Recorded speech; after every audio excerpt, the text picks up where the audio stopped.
Bonjour à tous, merci de nous retrouver pour ce dernier numéro de la saison de Dimanche en politique sur France 3 Limousin. Ce matin, on va parler de l'évolution de la place des femmes dans le paysage politique avec 4 invités. Rendez-vous juste après le générique.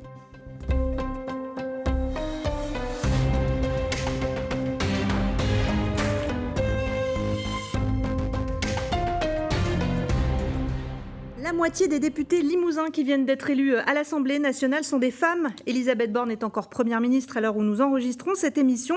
L'occasion pour nous de réfléchir à la place des femmes dans le monde politique. Quelle évolution après la loi sur la parité et le mouvement MeToo? Quels obstacles demeurent en matière de sexisme ou d'égal accès aux postes de pouvoir? On en parle ce matin avec des militantes, des parlementaires ou des anciennes élues du Limousin. Isabelle Briquet, bonjour. Bonjour. Vous êtes socialiste, sénatrice de la Haute-Vienne. Vous avez aussi été conseillère départementale, maire du Palais-sur-Vienne et présidente de l'association des maires du département. Dominique Grador, bonjour. Bonjour. Vous êtes communiste, vous avez été adjointe au maire de Tulle, conseillère régionale et départementale pour la Corrèze. Delphine Rocher, bonjour. Bonjour. Vous êtes co-responsable du groupe Europe Écologie Les Verts en Haute-Vienne et vous étiez candidate l'an dernier aux élections départementales à Limoges. Enfin, Evelyne Guilhem, bonjour. Bonjour. Vous avez été députée RPR de la Haute-Vienne de 1993 à 1997. Merci à toutes les 4 d'avoir accepté notre invitation. Alors, je me tourne vers celles qui ont le plus de recul, j'ai envie de dire, sur la situation actuelle. Evelyne Guilhem, vous avez été élue en 1993, donc députée de la Haute-Vienne. Vous aviez 38 ans à l'époque. Oui. Le fait d'être une femme a-t-il été un handicap dans votre campagne et dans votre mandat ? Alors écoutez, je vais certainement choquer en disant que non, parce que ça n'a pas été handicap. J'avais envie depuis très longtemps de faire de la politique. J'étais engagée dès le lycée, dès la fac, engagée politiquement. Donc après, quand je suis venue en Limousin, j'ai commencé à me présenter à différents mandats. Et j'ai été peut-être plus critiquée et embêtée par le fait que j'habite en milieu rural. Alors là, ça a été vraiment le handicap total, c'était d'être en milieu rural. Mais le fait d'être une femme, je n'y prêtais pas attention. J'étais une femme politique, comme un homme politique, et je n'ai jamais fait attention aux réflexions. C'était pas du tout le sujet. La jeunesse et l'inexpérience peut-être ont aussi été, ou à contrario, été des handicaps dans le début en tout cas J'avais déjà eu 2 mandats auparavant, donc j'avais un peu d'expérience. Et puis de toute façon, les convictions chevillées au corps, c'est le moteur. Alors, Dominique Grador, même question. Vous, votre premier mandat, c'était 95. Est-ce que vous avez constaté une forme de différence de traitement, de discrimination ? Je me suis également engagée très jeune en politique et là, je n'ai pas non plus rencontré de discrimination parce que j'étais une femme. Si ce n'est que je trouve, quand j'y réfléchis, qu'il y a quand même une certaine tutelle des hommes, notamment des hommes au pouvoir, y compris dans mon parti, voilà, qui avaient une attitude parfois paternaliste. Voilà. Ça, je l'ai ressenti. Après, en étant élue, ce que j'ai ressenti, c'est que nous étions très peu nombreuses, et là aussi, la question du pouvoir se posait, mais se posait pour les hommes. Y compris en interne, donc. Y compris en interne, et quasi exclusivement pour les hommes. Et quand vous parlez de paternalisme, est-ce que vous avez des exemples de ce qu'on pouvait vous faire ressentir ou vous dire, tout simplement ? Oui, même la façon dont on me présentait. Voilà, y compris, parfois les électeurs ne savaient pas trop quelle était ma place dans un binôme, ou voilà, est-ce qu'on était la compagne du candidat, est-ce qu'on était voilà. C'était vraiment, je pense, une période où les femmes avaient encore beaucoup à prouver. Ouais. Isabelle Briquet, on va voir quelques images qui sont extraites d'un reportage qui vous avait été consacré sur France 3 en 2000, quand vous avez été élue maire. Alors, il y était question de vos vêtements, on vous voit lire un roman d'amour, cueillir des fleurs, ça, encore des stéréotypes féminins, même à l'époque. Vous, quelle est votre expérience en la matière ? Est-ce que vous avez des souvenirs de réflexions qu'on a pu vous faire qui étaient limites, quoi ? Alors, je n'ai pas eu de difficultés particulières, mais une réflexion, oui, porte une robe. Ah oui. Oui. Injonction vestimentaire. Oui. Et comment vous l'avez pris à l'époque ? Je m'habillais comme je voulais, de toute façon. Vous voyez, aujourd'hui, ça continue. Donc voilà, ça m'a pas affectée outre mesure. Je n'avais pas spécialement envie de... Mais ça vous a surpris ? Vous vous y attendiez ou pas ? Pas forcément. Non, ça surprend un petit peu. Mais c'est vrai que maintenant l'évolution des choses se fait très vite et quand j'ai commencé, c'était vraiment une autre époque. Donc avec des stéréotypes aussi et puis une façon de faire quand même très masculine. Enfin, le monde politique était largement dominé par les hommes. On évolue, mais doucement. Delphine Rocher, vous, votre parcours politique, il est plus récent. Est-ce que c'est un milieu qui vous est apparu à un moment comme sexiste ? En fait, moi, j'ai pris mes premières responsabilités en politique chez EELV, qui est un parti qui, par définition, est très strict sur les questions de parité. Oui. Donc, au contraire, je me suis sentie plutôt propulsée et accueillie. Et maintenant, je fais partie du Conseil fédéral et de la cellule d'enquête et de sanctions pour les violences sexistes et sexuelles au niveau national. Et donc, je participe aux enquêtes. On pourra en parler peut-être après. Oui, tout à fait. Du coup, je vois vraiment qu'il y a une dynamique très authentique et très avancée dans le parti sur ces questions-là. Oui, on va y revenir évidemment. La loi sur la parité du 6 juin 2000 contraint donc les partis à présenter un nombre égal de femmes et d'hommes pour les différentes élections. On a vu l'évolution du nombre de femmes à l'Assemblée. Sur ce graphique, on va le voir. Il y a un léger moins bien pour cette élection 2022. Comment est-ce que vous l'expliquez les unes les autres, Dominique Grador ?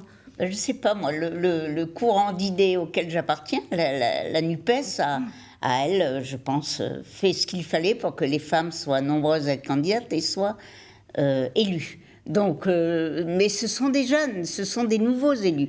Je pense qu'il y a des partis qui font plus confiance à l'expérience des anciens et là, fatalement, on retrouve plus d'hommes que de femmes. Evelyne Guilhem, vous avez quitté le RPR, devenu l'UMP, devenu LR. Oui. Mais c'est vrai que c'est un parti qui a eu du mal avec ça, qui a même payé de lourdes amendes pour Oui, tout à fait. C'est un parti qui avait du mal avec ça, je m'en souviens très bien. Mais il y avait, d'après mon ressenti, surtout des personnes d'un certain âge qui avaient déjà fait de nombreux mandats et qui ne comptaient pas quitter l'Assemblée nationale comme ça.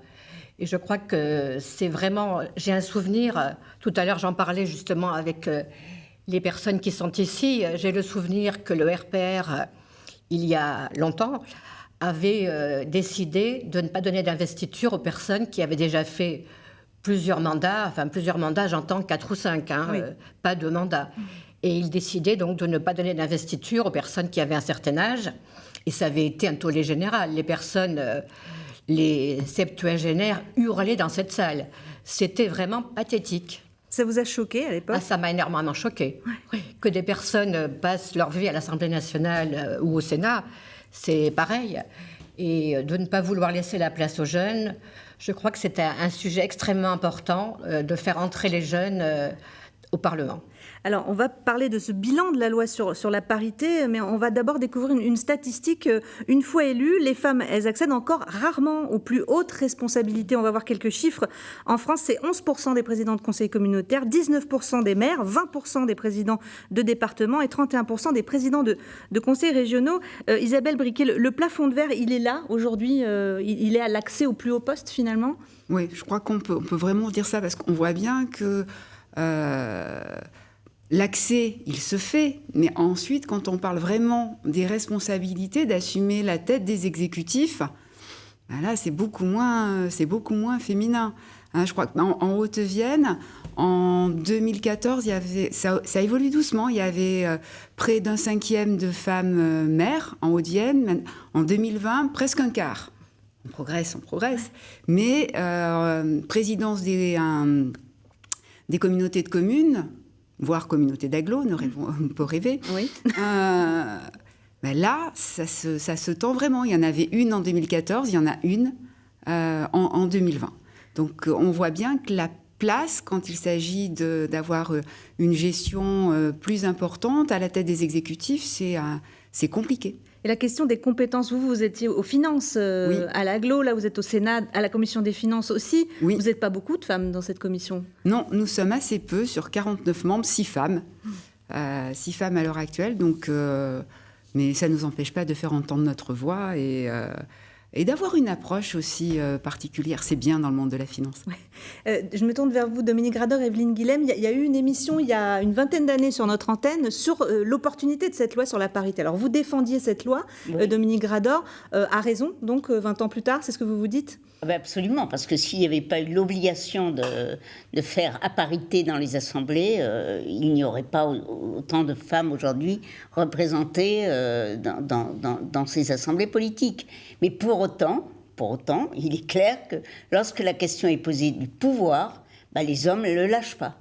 Et c'est, je crois, ce qui est au cœur de l'inégalité homme-femme. C'est-à-dire que la femme reste discriminée, même si elle est invitée à parité dans les assemblées ou ailleurs, il n'empêche qu'elle est toujours dans une posture discriminée. Voilà, on le voit dans les entreprises, on le voit au niveau des salaires, il n'y a pas d'égalité de salaire, il n'y a pas d'égalité professionnelle, et il n'y a pas d'égalité quand on traite de la question du pouvoir. Les hommes se l'arrogent. Evelyne Guilhem, vous n'étiez pas forcément pour cette loi sur la parité. Non. Est-ce que vous avez changé d'avis depuis ou pas ? C'était un passage nécessaire. Je n'étais pas pour, en effet, parce que je me sentais, en tant que femme, quelque part un peu humiliée, quoi. Dire il faut mettre des femmes, on avait l'impression que les partis politiques recherchaient des plantes vertes. Il y a vraiment des réflexions étaient cassantes, blessantes. Alors évidemment, heureusement qu'il y a eu cette loi. Elle a fait bouger les choses, elle a fait bouger les lignes. Mais je crois que on est encore loin de toute façon du compte. Le compte n'y est pas. La preuve, tout à l'heure, vous disiez qu'il y a moins d'élus au Parlement qu'auparavant, avec la précédente mandature. Et tout à l'heure, vous montriez les places de présidente de dans région, présidente d'exécutif. Il faut aussi voir qu'une femme a, à mon sens, moins le goût du pouvoir. On a envie de faire, de travailler pour l'intérêt général, de servir notre pays ou notre région ou notre département. Et on n'a pas ce même goût du pouvoir que les hommes. De la représentation, vous voulez dire ? Tout à fait. Oui. Et je pense aussi qu'on oublie souvent un élément. Pourquoi les femmes n'ont pas non plus tant de présidences d'exécutif que ça ? Elles sont mères. Oui. Et c'est souvent... ou pas, enfin il y en a qui ne sont pas, mais elles peuvent l'être en tout cas. Oui. Elles peuvent l'être, et souvent les femmes ne veulent pas prendre trop sur le temps qu'elles consacrent à leur famille. Oui, ça c'est la fameuse différence entre la vie publique et la vie privée. Tout à fait. Delphine Rocher, vous l'évoquiez tout à l'heure, donc votre parti a été parmi les premiers à mettre en place des procédures de signalement sur les violences sexuelles, notamment suite à l'affaire Denis Baupin. Cette libération de la parole, comment est-ce qu'on l'accompagne au mieux ? C'est pas évident, j'imagine. Mais en fait, c'est tout le travail de créer un contexte qui favorise l'émancipation d'une parole qui jusque-là était taboue, avec une banalisation de comportements d'abus. En fait, on était dans une culture du viol, une culture de l'abus généralisé. Comme disait Éric Zemmour, pour pas être un peu trop vulgaire, mais en fait, la stagiaire, c'est là pour faire des pipes et des photocopies. Et donc ça, c'est comme s'il mettait un peu à la surface le refoulé social qui jusque-là était indicible et que maintenant, il le revendique comme une position politique. Donc effectivement, il s'agit de créer un contexte de confiance et de sécurité pour que les femmes puissent oser parler. Et ça, c'est un travail de prévention et puis de prévention, voilà, de mettre les choses... de mettre les choses en place de telle sorte qu'elles puissent se sentir libres de le faire. Et Isabelle Briquet, il y a une figure qui est apparue notamment suite à cette affaire, c'est Sandrine Rousseau qui a mis sur la table un certain nombre d'idées comme l'écoféminisme, la déconstruction des stéréotypes et même le délit de non-partage des tâches ménagères, par exemple. On évoquait cette différence entre... Je vous vois lever les yeux au ciel, Evelyne Guilhem, mais votre réaction sur ces thèmes-là, est-ce qu'il faut en parler ou est-ce que ça va trop loin pour vous ? Je crois que le mouvement MeToo a permis effectivement de libérer la parole. Il fallait absolument qu'elle soit libérée. Il y a eu par le passé beaucoup trop de comportements. Et il y en a encore. Ce type de comportement, c'est pas admissible. Il faut que les personnes qui en sont victimes puissent s'exprimer et qu'on arrive à mettre fin à ces comportements sexistes. Après, aller en faire une bataille rangée sur jusque dans des détails... De la vie intime, vous voulez dire ? Oui, de la vie intime. Mais après, c'est vrai que moi, là-dessus, je suis assez privilégiée parce que j'ai je me suis jamais posé ce genre de questions. Les tâches ménagères, c'est quelque chose qui se partage. La garde des enfants, on parlait tout à l'heure, les femmes sont mères, effectivement, elles aiment bien rester auprès des enfants, mais les enfants, on les fait à deux aussi, et on peut partager pas mal de choses. Donc, il faut pas non plus ériger les choses en tabou inversé, quoi, en fait. Effectivement, il faut aller. L'égalité, c'est quelque chose qui se prône, jusque dans les tâches ménagères. Il n'y a pas d'apanage là-dessus. Par contre, il y a des fois, je trouve, des langages un petit peu excessifs, et ça peut être des fois contre-productif. Evelyne Guilhem, vous réagissiez à ce délit de non-partage des tâches ? Je suis toujours très choquée par les excès de langage de Madame Rousseau, qui va très loin dans ses positions à maintes et maintes reprises.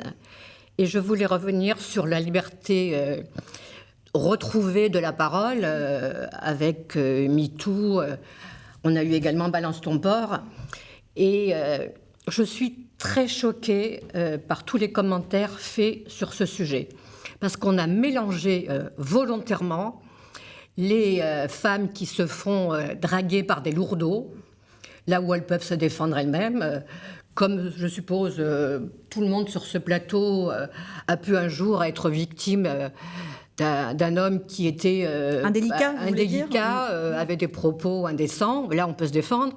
Et puis, on mélange les femmes qui ont été violées, qui sont marquées à vie entière, qui n'auront jamais une vie intime, sexuelle, normale, qui seront toujours blessées dans leur chair. Alors que l'on mélange sur MeToo les dragueurs indélicats et avec des comportements un peu pervers, là, on est assez grande. On est assez grande pour se défendre toute seule. Parce que quand on voit, quand on entend certaines choses, justement à propos de MeToo et Balance ton porc, on entend tout et n'importe quoi. Alors qu'on punisse sévèrement les types qui vont violer des jeunes femmes ou leurs compagnes ou des enfants, enfin, des femmes en général.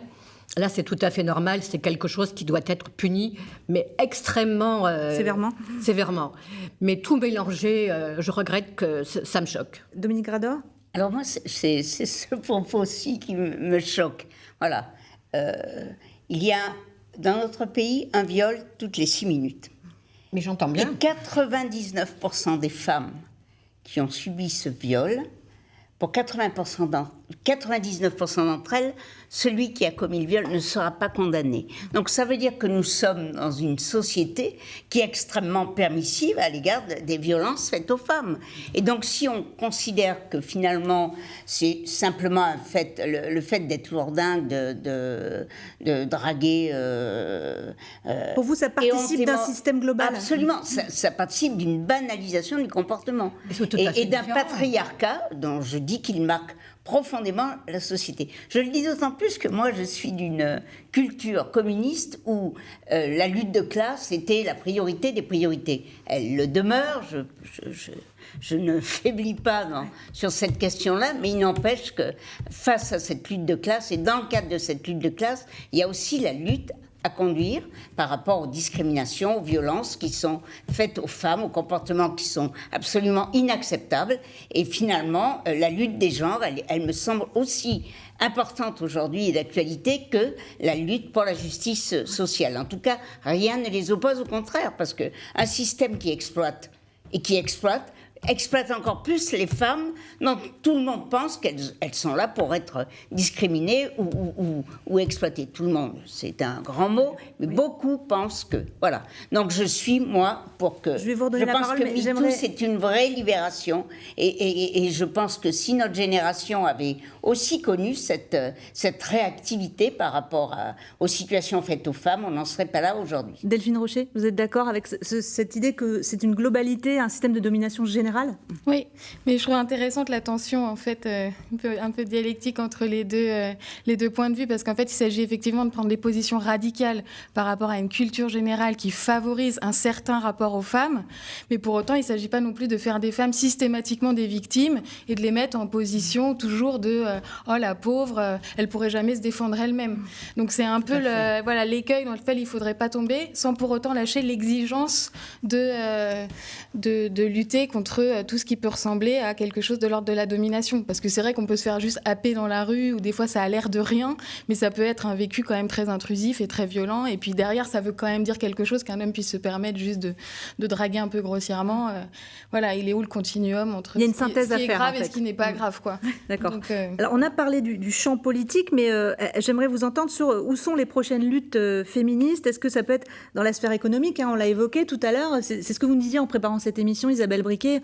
En politique, il y a des lois, il y a des règles. C'est pas forcément le cas dans les entreprises, par exemple. Alors, on voit bien, puis là, il y a le cas des entreprises, on voit bien que sur les gros postes à responsabilité, dans les grands groupes, c'est quasiment partout des hommes.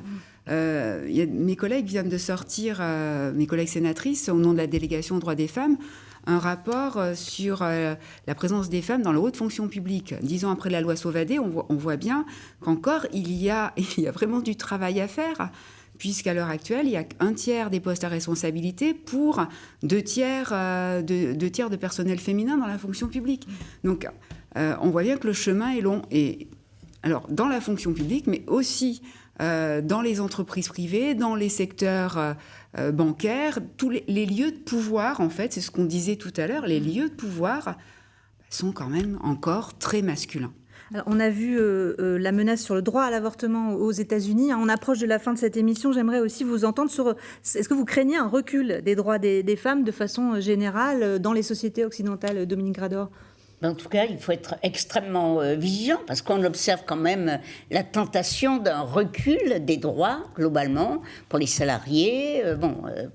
Et donc, les femmes étant les premières exploitées, les plus concernées par le travail précaire, le familles travail monoparentales, notamment. Oui. Les familles monoparentales. Donc, elles sont forcément les premières victimes d'une situation qui, sur le plan social, s'aggraverait. Donc, je pense c'est un combat qui est de ce temps-là et qu'il ne faut jamais lâcher.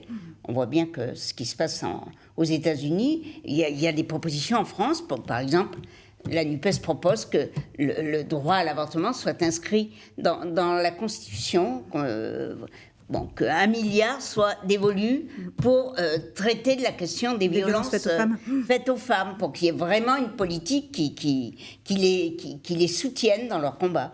Ça me semble d'actualité tout à fait, oui. Delphine Rocher, c'est une inquiétude que vous avez aussi Mais c'est vrai que pour quelqu'un de ma génération, c'est un peu étonnant de voir... Moi, je pensais que c'était un acquis social, quoi. Et là, de voir que ça peut être remis en question, on dit, non, c'est jamais acquis. Et en fait, il s'agit effectivement de maintenir cette vigilance constamment. Et c'est une lutte à maintenir vivante. Alors, il nous reste 5 minutes d'émission. J'aimerais vous poser à toutes les 4 la même question, c'est-à-dire comment associer les hommes à ce combat et comment est-ce qu'ils se positionnent autour de vous, en tout cas, Isabelle Briquet. Alors, nous, au Sénat, on a une délégation aux droits des femmes où les hommes sont présents.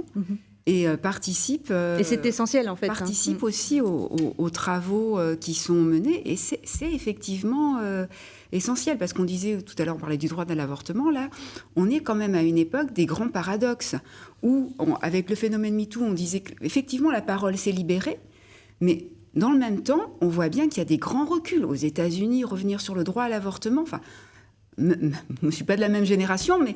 Vous n'auriez pas pensé le voir, non, quoi. Non, pour moi, c'est pas possible. Et associer les hommes à toutes les réflexions, c'est primordial. Ouais. Delphine Rocher, je vous vois acquiescer. Oui, mais je trouve que la question est intéressante, parce qu'en fait, il ne s'agit pas effectivement de monter les femmes contre les hommes, non, au contraire. Et d'inverser les rapports de domination où les femmes deviendraient des coupeuses de tête. Et donc, et effectivement, on voit qu'il y a beaucoup d'hommes qui sont partie prenante de ces réflexions. Tous les hommes ne sont pas des prédateurs sexuels, c'est aussi important de le dire. Et qu'effectivement, quelque part, la question du sexisme, c'est une question d'égalité. Et il s'agit de recréer les conditions d'une égalité authentique entre nous, hommes et femmes, et de sortir des clivages bourreaux-victimes ou dominants-dominés. Ouais. Donc, une égalité qui bénéficiera aux hommes comme aux femmes aussi. Dominique Grador, vous êtes d'accord avec ça ? J'ai toujours pensé que pour être heureux, il fallait que ce soit partagé. Alors finalement, les hommes, ils ont beaucoup intérêt à cette libération de l'oppression qui concerne plus spécifiquement les femmes. C'est autant de gagner pour eux. Et est-ce que vous avez vu une évolution dans les mentalités chez les hommes des nouvelles générations, par exemple ? Alors, je pense qu'il y a une évolution, incontestablement, quand on regarde autour de soi. Enfin, moi, mes petits-enfants, mes enfants, enfin, ça semble être dans la logique de leur comportement et de leur vie ensemble. Il n'empêche que, comme la société est parfois très, très dure et parfois elle marche à reculons, ils peuvent être demain concernés par ces reculs. Donc, voilà, vigilance et être combatif. Et pas en faire une question subalterne par rapport aux autres facteurs d'inégalité, que ce soit inégalité de classe, inégalité de race. Voilà, je pense qu'on est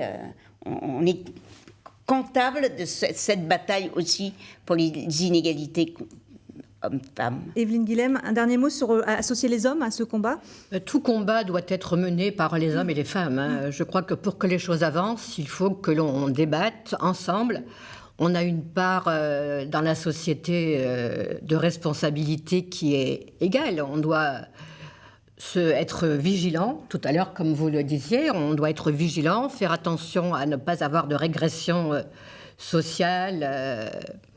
Et il faut que les hommes et les femmes puissent surveiller pour ne pas être à la remorque des États-Unis. Mais là, je pense qu'aux États-Unis, la comparaison avec ce pays me paraît un peu... pas forcément opportune. Pas forcément opportune, parce que c'est un pays... qui est très religieux, où il y a des excès en tout genre, que ce soit les armes ou le débat sur l'avortement. Donc ce n'est pas un pays qui est comparable à notre culture. Un dernier mot sur le fait qu'il y ait une première ministre, donc Elisabeth Borne, c'est pas arrivé depuis plus de 30 ans. Bon signal ou communication politique, Isabelle Briquet ? Alors, je suis plutôt heureuse que ce soit une femme première ministre. Je ne partage pour autant pas ses idées, donc je la soutiens en tant que femme, mais la combattrai en tant que personnage politique.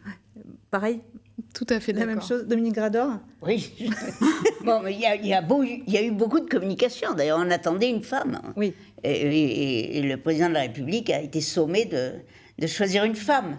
Mais il n'empêche que c'est sa politique qui, pour moi, est mauvaise et que je combattrai. Et vous la jugerez sur les actes. Voilà. Merci beaucoup à toutes les quatre d'avoir participé à cette émission. Avant de nous quitter, j'aimerais vous rappeler un numéro de téléphone. On évoquait tout à l'heure la question des violences sexuelles. C'est le 3919 qui va s'afficher, un numéro d'écoute consacré aux violences faites aux femmes, qui est gratuit, qui est anonyme, qui est accessible 24 heures sur 24 et 7 jours sur 7. Et puis j'ajoute un petit conseil lecture, Plus de femmes en politique de Léa Chamboncel aux éditions Belfond, extrêmement intéressant, dans lequel elle interroge un certain nombre de militantes et de femmes comme vous qui ont eu l'expérience de la vie politique. C'est la fin de cette émission. Merci à vous de l'avoir suivi. C'était donc le dernier numéro de cette saison. Vous pouvez le revoir en replay sur Internet. On va se retrouver en septembre, le 11 septembre pour un nouveau numéro. Dans un instant, c'est le Flash Info avec Camille Novak. Puis Dimanche en politique continue à Paris avec Francis Letellier qui reçoit Clément Beaune, ministre chargé de l'Europe. On se retrouve donc à la rentrée. D'ici là, passez un très bon été sur France 3.